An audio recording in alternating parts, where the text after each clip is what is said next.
going to do a quick recording on the different resolutions that the Companies Act gives requirements on. So directors and shareholders resolutions.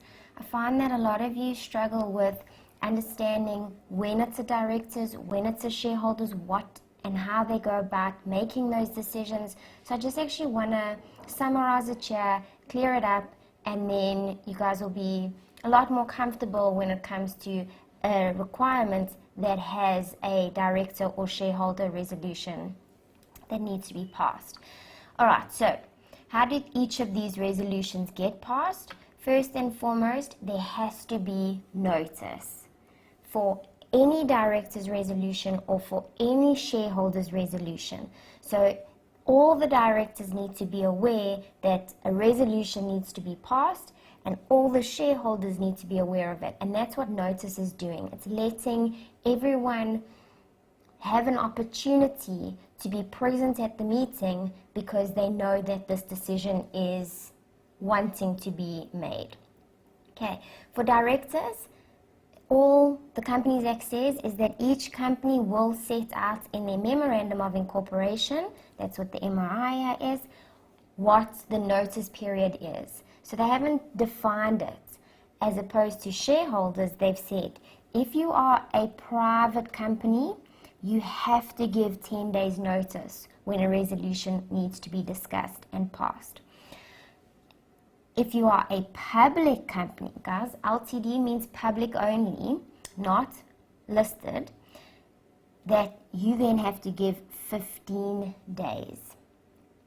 Okay, so all the shareholders need to be aware that a resolution is going to be addressed or discussed in a meeting, and they need to have this within the specified days. Then, when the meeting is going to take place, after this notice period, there needs to be a quorum, and that is the number present for this meeting to actually commence. For directors, the majority of the directors, the majority of the board need to be present for any meeting to commence. Okay? Whereas for shareholders, at least 25% of the voting rights need to be present. So you can see there's already a huge difference here between the requirements of directors, which is the majority, and the requirements of shareholders, which is at least 25%, which ultimately could mean literally a quarter of the shareholders have to be present.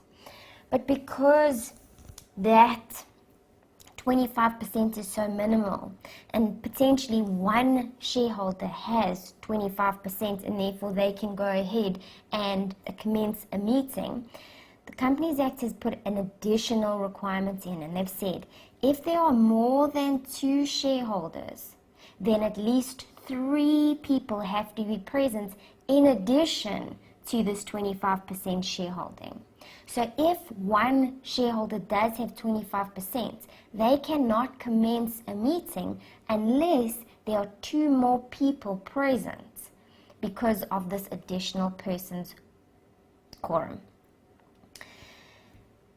And then, once that has been met, so now there are enough people present for directors' meetings and for shareholders' meetings for that meeting to commence, then they need to have the specific number voting in favor for the resolution to be passed. So for any director's resolution, the majority present need to vote in favor.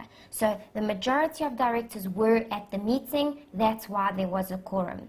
Now, the majority of those there need to vote in favor for their resolution to be passed. For shareholders, shareholders have 2 different types of resolutions. And the reason why they've done this is because certain decisions, they just need a majority to be comfortable with. But for more intense, more strict decisions that are going to really affect the business, they want a whole heap more of the shareholders to vote in favor of that. And so, the Companies Act has gone through all the different decisions that shareholders are going to make, and they've said, this decision, I'm happy if just the majority votes in favor. This decision, this is a little bit more complex. Let's give it a higher number of shareholders who should vote in favor. And so shareholders can pass two decisions, an ordinary resolution or a special resolution. An ordinary resolution, very similar to the authorization of a director's resolution, where it is more than 50% of the voting rights present need to vote in favor. So ultimately what they're saying here is a majority.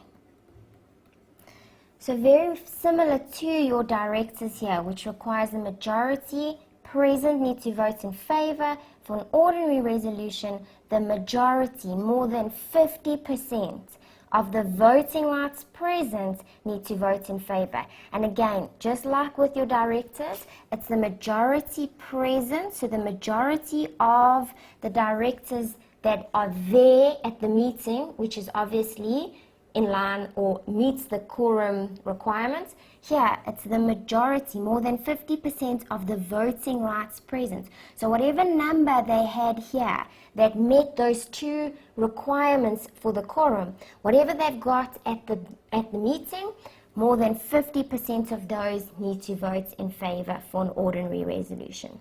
Whereas a special resolution, a more strict requirement, is that 75% or more of the voting rights present need to vote in favor. So here, at least 3/4 of the voting rights present. So again, whatever the number over here was, the quorum was at least 25% and 3 people. But if they had 50% there, that's now the number present. Only 75% of those need to vote in favor for the special resolution. Alright, so let's do a quick little example so that we can understand the implications. So I've just said here, CA Campus Pty Limited has 10 directors and 4 shareholders, and each of those shareholders hold 25% of the voting rights. So what is the required? What would the minimum requirements be for each of the following to be passed? A director's resolution, shareholders ordinary resolution, or shareholders special resolution. So let's do the directors resolution first. They've got 10 directors. So in order for the meeting to be able to commence, they need to have a quorum, which is the majority. Majority of 10 would be 6. So at a minimum. So guys, 6, 7, 8, 9, 10 present, the quorum is there. From 5 below, the quorum is not there because it's not a majority. But now, we need to work with the number present when we get to our decision. So, 6 need to be present, and then in order for the vote, whatever the resolution is they want, the majority of those present need to vote in favor. So majority of 6, once again, the minimum, because we've asked for that, would be 4. So 4 directors in total need to vote for this decision and it will be passed. Look at that. 4 is not a majority of 10. But we're working off the first tier, which is that quorum of majority, and then this authorization works off who was there, not the total. So we can see 4, 5, or 6 vote in favor, decision gets passed because it's the majority. From 3 below, it's not the majority, therefore the decision will not get passed. Okay, now let's look at the shareholders. Let's do an ordinary resolution. So they've got 4 shareholders. What I also want you to see here is that it is a Pty Limited, which means they would have to have given 10 days notice for whichever decision they're going to pass. For the directors, it's based on what's on the MOR, so nothing in this question gives us guidance there. So 10 days notice. Now, at least 25% of the voting rights present, and 3 if there are more than 2 shareholders. So now, each of these shareholders hold 25%. So ultimately, one shareholder makes that 25% quorum requirement. But there's more than 2. There are 4 shareholders. So therefore, at a minimum, they would have to have 3 shareholders present.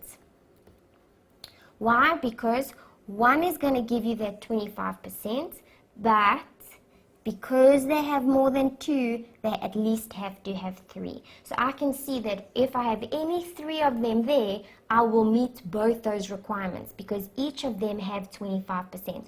So ultimately, I'm going to have 75% of the voting rights present for this decision to start taking place because of the 2 requirements there.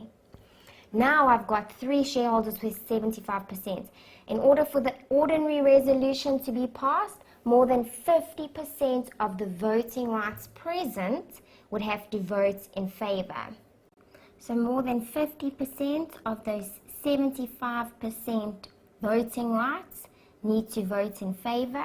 So ultimately, 2 of the shareholders will have to vote in favor because 50% of the 75% is 37.5%, and 2 therefore have to make up that 37.5%. For the special resolution, 75% or more of those voting rights present, they've got a 75% voting right there, and so ultimately all 3 are actually going to have to vote in favor, because 75% of the 75% present is 56%. So all 3 of their 25% holdings are going to have to be used to meet that 56%. And that's purely based on the percentages, not on the number of people present. Okay, so when we're looking at the voting rights for the resolutions, it's based on the requirements of the quorum, the number of voting rights present, because the people quorum will also have to be met, but that doesn't affect the decision. It's all about the voting rights that are present, and then of those, the majority have to vote in favor for an ordinary, and of those, 75% or more have to vote in favor for a special resolution. So where in the Companies Act can you find all this information? Well, everything with regards to your director's resolution is sitting in section 73, which deals with the notice, the quorum, and the resolution authorization. For your shareholders, the notice is sitting in section 62, the quorum is sitting in section 64, and the actual resolutions are sitting in section 65.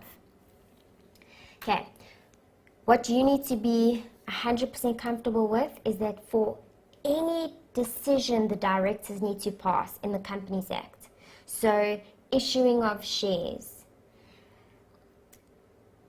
loan for financial assistance of shares, a loan to a director, any decision that the directors have when they have to pass a director's resolution, this is the requirements. Okay, there aren't different requirements for directors passing decisions. For your shareholders, guys, each of the different sections will tell you when there needs to be an ordinary resolution and when there needs to be a special resolution. And in fact, section 65 actually lists examples of when there needs to be a special resolution. So at the bottom of 65, you can go and see all the different scenarios have been summarized there. So loan to a director, or financial assistance to a director, or financial assistance for the purchase of shares, or issuing shares to a director. All of these require special resolutions.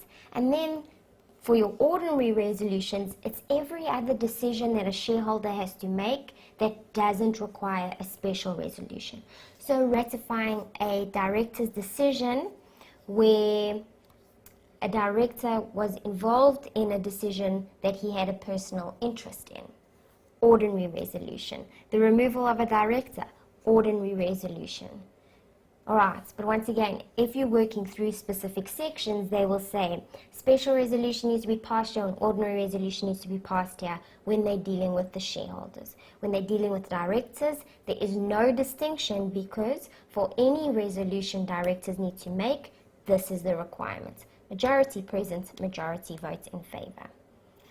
It's only with shareholders that they've got two levels of decisions, and that special resolution is just a more significant level because the ordinary resolution, you can see, ties up with a normal director's resolution. Majority of the voting rights present must vote in favor. Majority of the directors present must vote in favor for their resolution. Super, guys.